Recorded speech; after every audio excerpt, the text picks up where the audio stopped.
Pagbasa sa Aklat ng Kawikaan, Kabanata 13, Talata 1 hanggang 25.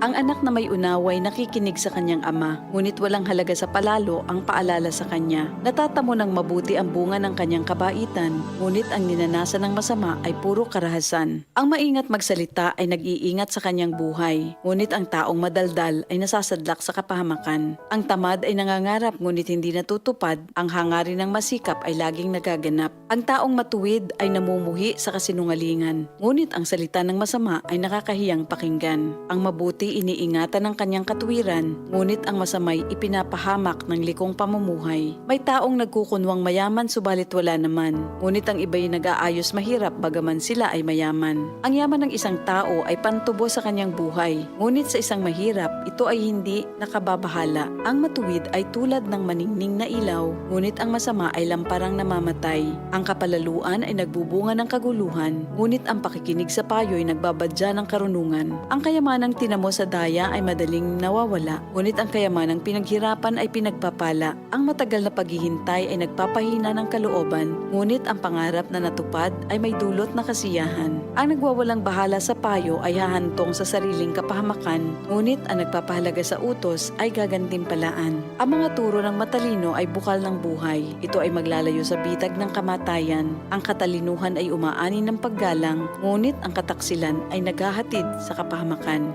Ang katalinuhan ng isang tao ay nakikita sa kanyang gawa. Sa kilos ay nakikilala ang taong walang unawa. Ang masamang tagapagbalita ay lumilikha ng kaguluhan, ngunit ang mabuting tagapamagitan ay lumulutas ng alitan. Kahihiyan ng kasasadlakan ng hindi nakikinig sa saway, ngunit ang tumatanggap ng payo ay mag-aani ng karangalan. Ang pangarap na natupad ay may dulot na ligaya, ngunit ayaw iwan ng masama ang kasamaan niya. Ang nakikisama sa may unawa ay magiging matalino, ngunit ang kasama ng mangmang ay masusuong sa gulo. Ang hinaharap ng masama ay kahirapan sa buhay, ngunit sagana ang pagpapalang sa matuwid ay naghihintay. Ang matuwid ay nag-iiwan ng pamana hanggang sa kaapu-apuhan, at sa matuwid na uuwi ang naipon ng isang makasalanan. Ang bukid ng mahihirap may pangakong kasaganaan, ngunit ito'y nasasayang dahil sa kawalan ng katarungan. Mapagmahal na magulang, anak ay dinidisiplina. Anak na di napapalo, di mahal ng magulang. Ang matuwid ay sagana sa lahat ng kailangan, ngunit ang masama ay palagi namang nagkukulang.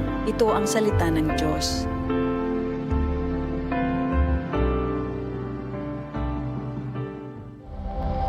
Ito ang DCXL News. 558 kHz. 6 na dekadang maaasahan sa balita at serbisyo publiko. Ang himpilan ng RMN Network sa Mega Manila. Live sa radyo at online.